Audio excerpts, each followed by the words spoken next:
सभी को नमस्ते।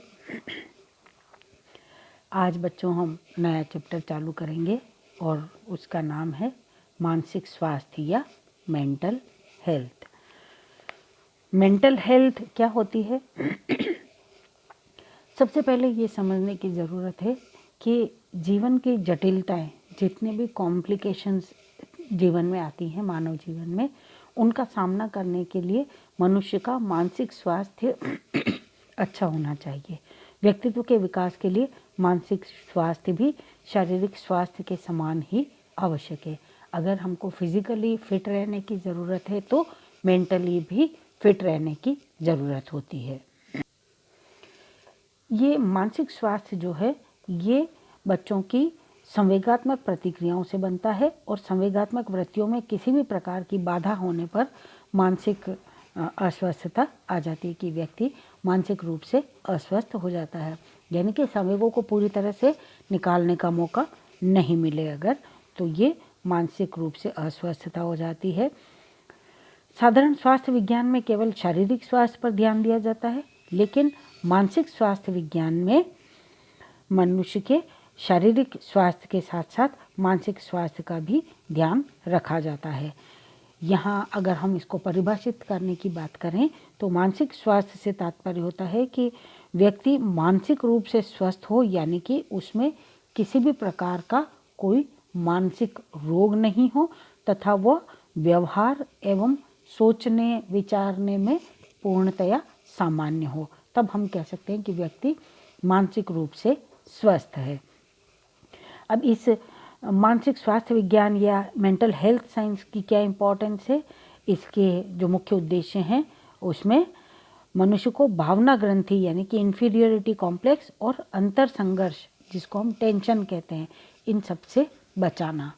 उसके लिए हमको मानसिक स्वास्थ्य विज्ञान को पढ़ने की ज़रूरत पड़ती है, या हम यूँ कह दें कि व्यक्ति के मानसिक स्वास्थ्य को उचित बनाए रखने के लिए हमको इनका ध्यान रखना पड़ता है। फिर विषम परिस्थितियों को भी सहन करने की क्षमता उत्पन्न होना। कोई भी परिस्थिति, हमेशा परिस्थितियां सदा एक जैसी नहीं होती। जैसे कि हम देख रहे हैं कि अभी इस समय पूरा विश्व एक महामारी से लड़ रहा है, महामारी का सामना कर रहा है, जिसको हम कोविड-19 के नाम से जान रहे हैं। आप लोग सब भी इसके कारण से काफ़ी सारी परेशानियों का सामना कर रहे हैं, लेकिन एक अच्छे व्यक्ति के लिए ज़रूरी है कि वो मानसिक रूप से भी इन चीज़ों को स्वीकारे। ये जो विषम परिस्थिति है, ये जो कठिन परिस्थिति आई है, इसमें भी अपने पूरे होशो हवास के साथ में इस परिस्थिति का सामना करे और अपने को और अपने परिवार को बचाने के हर संभव प्रयास करे।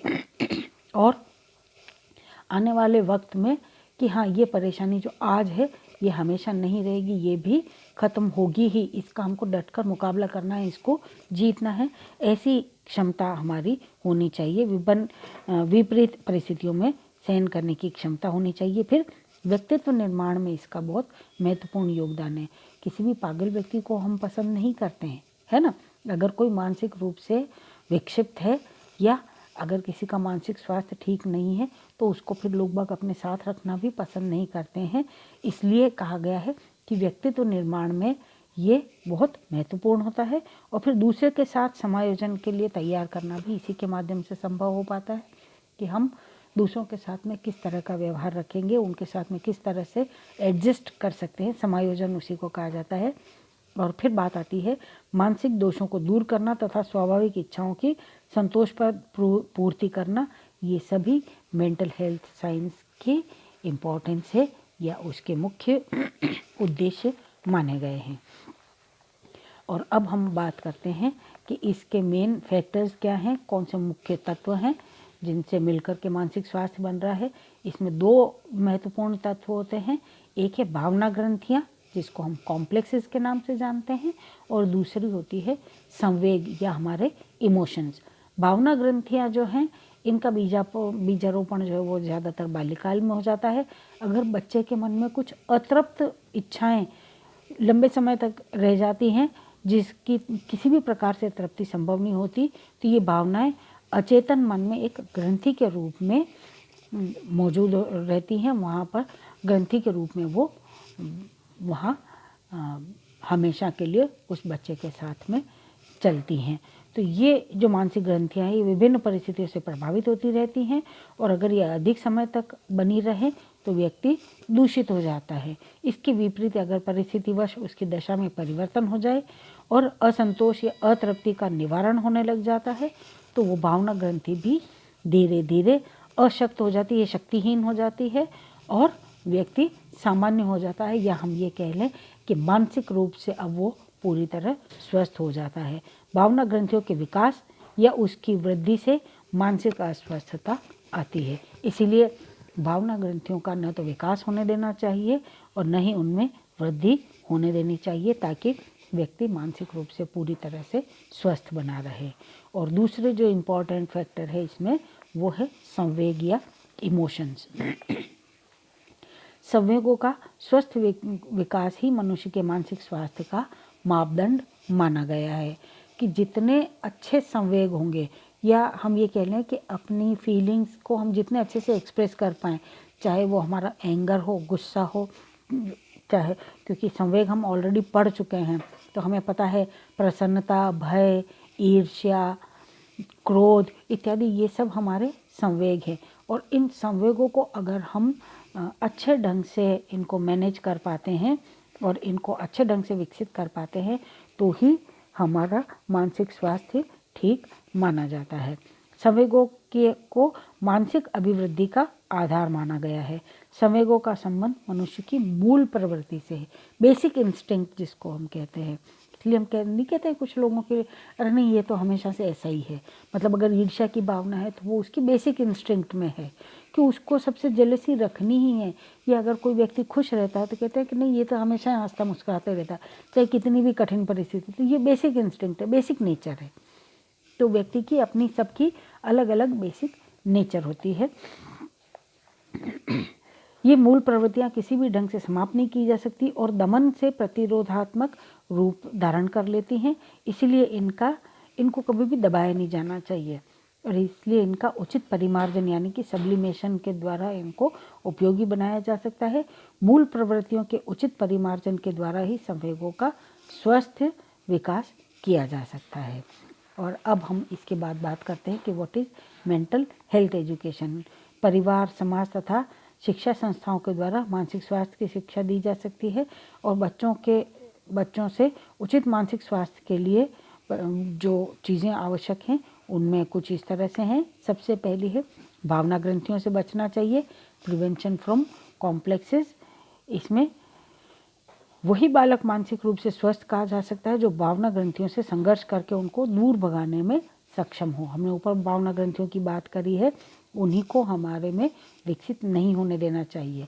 शारीरिक स्वास्थ्य एवं संतुष्टि जो है इस दिशा में पर्याप्त सहायक होती है।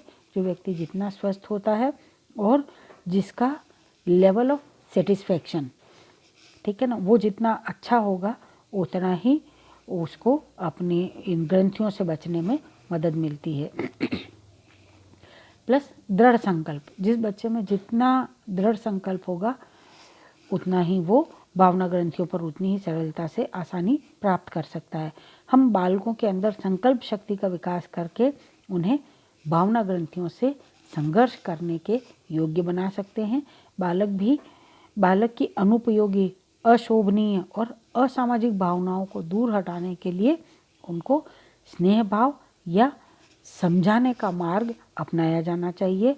बच्चों को उच्च आदर्शों की ओर प्रेरित करना चाहिए, तभी उनमें संतोष अधिक उत्पन्न हो पाएगा।